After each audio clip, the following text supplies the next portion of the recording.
നമസ്കാരം, മലയാളി വാർത്തയിലേക്ക് സ്വാഗതം. ഗൾഫ് രാജ്യങ്ങളിലേക്കുള്ള ഇറാന്റെ ഓരോ അടിക്കും 10 തിരികെ കൊടുത്ത് ഇസ്രയേൽ കളം നിറയുകയാണ്. ടെഹ്റാൻ പൂർണ്ണമായും കത്തിച്ചുകൊണ്ടുള്ള ഒരു ആക്രമണം നടത്തിയ ഇസ്രയേൽ ഇപ്പോൾ മറ്റ് മേഖലകളിലേക്ക് കൂടി കടന്നിരിക്കുകയാണ്. ഗൾഫ് രാജ്യങ്ങളിലേക്കായിരുന്നു ഏറ്റവും പ്രധാനമായി ഇറാൻ ആക്രമണങ്ങൾ ശക്തമാക്കിയത്. ഇസ്രയേൽ തുടങ്ങിവെച്ച യുദ്ധമാണെങ്കിലും ഇസ്രയേലിലേക്ക് യുദ്ധം തിരിച്ച് ആക്രമണം നടത്തുന്നുണ്ടെങ്കിലും എന്നാൽ ഇറാൻ കൃത്യമായി ഫോക്കസ് ചെയ്തത് ഗൾഫ് രാജ്യങ്ങളെയായിരുന്നു. ഇത് അമേരിക്കയെ സമ്മർദ്ദത്തിലാക്കുക എന്ന നീക്കത്തോടെയായിരുന്നു. എന്നാൽ ഇപ്പോൾ ഇറാന്റെ ഈ ഒരു കളിക്ക് ഇസ്രയേലിനെ ശക്തമാക്കി രംഗത്തേക്ക് കൊണ്ടുവന്ന് അമേരിക്കയുടെ മറുപണിയാണ് ഇപ്പോൾ നടക്കുന്നത്. അതായത് ഇറാന്റെ പ്രധാന കേന്ദ്രങ്ങൾ, അതിന്റെ ഏറ്റവും ആദ്യത്തെ സൂചനയായിരുന്നു ആയത്തുള്ള അലി ഖമനേയുടെ കൊട്ടാരം തകർത്തത്. ഇതോടുകൂടി IRGC ഒന്ന് ഞെട്ടി. ഇറാൻ സൈന്യം ഇനി എന്ത് ചെയ്യണം എന്നറിയാതെ ഒന്ന് പകച്ചു. പിന്നീട് ഇസ്രയേൽ നടത്തിയ നീക്കം ഇറാൻ സൈന്യത്തിന്റെ കേന്ദ്രങ്ങളിലേക്കും മിസൈൽ കേന്ദ്രങ്ങൾക്ക് നേരെയും ആണവ കേന്ദ്രങ്ങൾക്കടുത്തും നിരന്തരം ആക്രമണങ്ങൾ നടത്തി.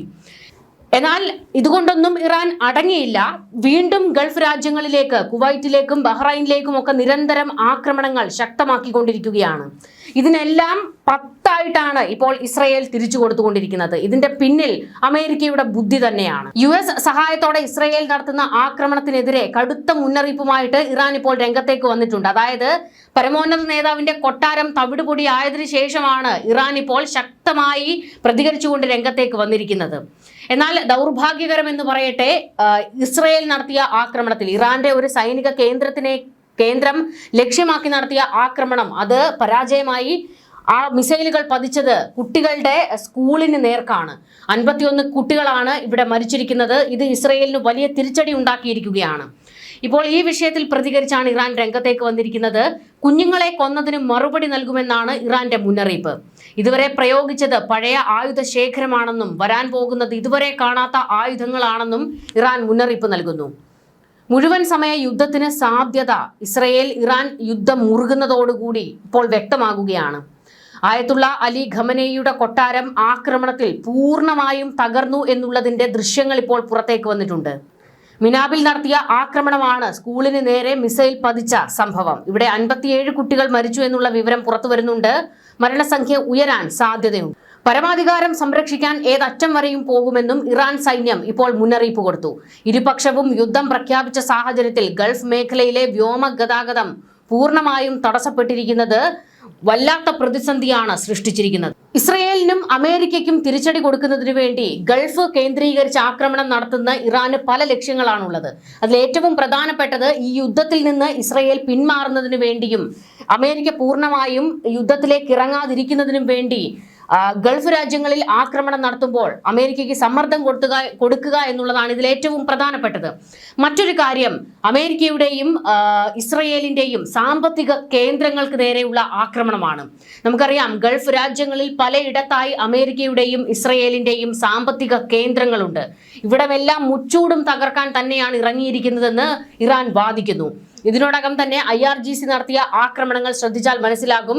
അത് ഈ പറയുന്ന കുവൈറ്റിന്റെയും സൗദിയുടെയും ജോർദാന്റെയും ഒക്കെ പല കേന്ദ്രങ്ങളിലായി സൈനിക കേന്ദ്രങ്ങൾക്ക് നേരെ ആക്രമണം നടന്നു. ഇപ്പോൾ നടക്കുന്ന ആക്രമണങ്ങൾ മറ്റു പല ബിൽഡിങ്ങുകൾക്ക് നേരെയാണ്. അതായത് ഇതെല്ലാം ഈ പറയുന്ന അമേരിക്കയുടെയും ഇസ്രയേലിന്റെയും സാമ്പത്തിക കേന്ദ്രങ്ങളാണ്. ഇതിന് നേരെ ആക്രമണം നടത്തി സാമ്പത്തിക നട്ടെല്ല് ഒടിച്ചിടുക എന്നുള്ള ഒരു നീക്കവും ഇപ്പോൾ ഇറാൻ പുറത്തെടുത്തിരിക്കുകയാണ്.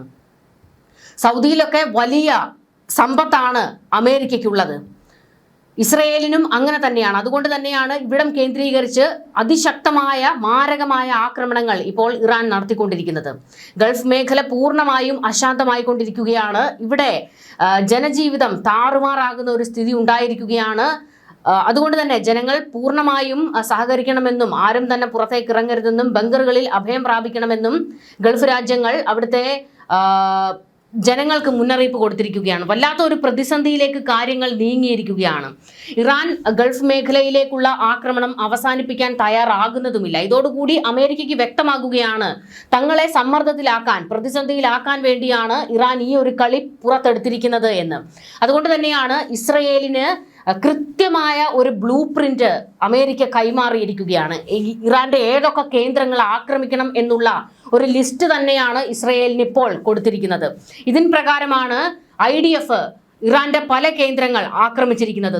തുടരെ ടെഹ്റാനിലേക്ക് ആക്രമണം നടത്തിയിരുന്നു. ഇതോടുകൂടി ടെഹ്റാനിൽ അവിടുത്തെ ജനങ്ങൾക്ക് കഴിയാൻ പോലും പറ്റാത്ത ഒരു സാഹചര്യം. ജനങ്ങളോട് മാറിപ്പോകാൻ, എവിടേക്കെങ്കിലും പോകാനാണ് ഇപ്പോൾ ഇറാൻ ഭരണകൂടം ഉത്തരവിട്ടിരിക്കുന്നത്.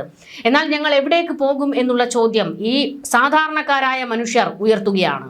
ക്രിമിനലുകളായ US സൈന്യത്തിനും കുട്ടികളെ കൊല്ലുന്ന സയനിസ്റ്റ് ഭരണകൂടത്തിനുമെതിരെ ഓപ്പറേഷൻ ട്രൂ പ്രോമിസ് 4 എന്ന പേരിൽ ഓപ്പറേഷൻ ആരംഭിച്ചതായും IRGC പുറത്തിറക്കിയ പ്രസ്താവനയിൽ ഇപ്പോൾ അറിയിച്ചിട്ടുണ്ട്. ശത്രുവിനെ പരാജയപ്പെടുന്നതുവരെ സൈനിക നടപടിയും മിസൈൽ, ഡ്രോൺ ആക്രമണങ്ങളും തുടരുമെന്നും IRGC ആവർത്തിച്ചു. പശ്ചിമേഷ്യയിലെ എല്ലാ ഇസ്രയേലി അമേരിക്കൻ താവളങ്ങളും ഇറാന്റെ ശക്തമായ ആക്രമണത്തിനിരയായി എന്നാണ് IRGCയുടെ അവകാശവാദം. മേഖലയിലെ എല്ലാ US ആസ്തികളും ഇറാൻ സൈന്യത്തിന്റെ ലക്ഷ്യങ്ങളായി കണക്കാക്കുകയാണെന്നും IRGC വ്യക്തമാക്കി.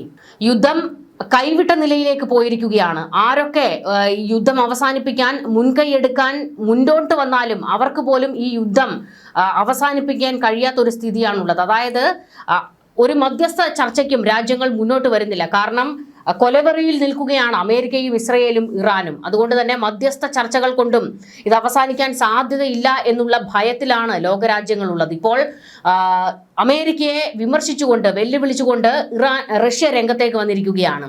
അമേരിക്ക കൈവിട്ട കളിയാണ്, തീക്കളിയാണ് കളിക്കുന്നതെന്ന് റഷ്യൻ പ്രസിഡന്റ് വ്ളാഡിമിർ പുടിൻ മുന്നറിയിപ്പ് കൊടുത്തു. ഇസ്രയേലും ഇറാനും തമ്മിൽ ഒരു 12 ദിവസത്തെ യുദ്ധം നടന്നപ്പോൾ അന്ന് ഇറാന് പൂർണ്ണ പിന്തുണ പ്രഖ്യാപിച്ച് റഷ്യയും അതുപോലെ തന്നെ ഉത്തര കൊറിയയും ഒക്കെ രംഗത്തേക്ക് വന്നിരുന്നു. ഇനി ഈ ഘട്ടത്തിൽ ഇറാന് പിന്തുണയുമായിട്ട് ഈ രാജ്യങ്ങൾ രംഗത്തേക്ക് വരുമോ എന്നുള്ളതാണ് ഒരു ചോദ്യം. അങ്ങനെ സംഭവിച്ചു കഴിഞ്ഞാൽ ലോകം 2 ചേരിയായി തിരിഞ്ഞ് യുദ്ധം നടത്തും എന്നുള്ള ഒരു ഭീതിതമായ അവസ്ഥയിലേക്ക് കാര്യങ്ങൾ എത്തുന്നു. ന്യൂസ് ഡെസ്ക് മലയാളി വാർത്ത.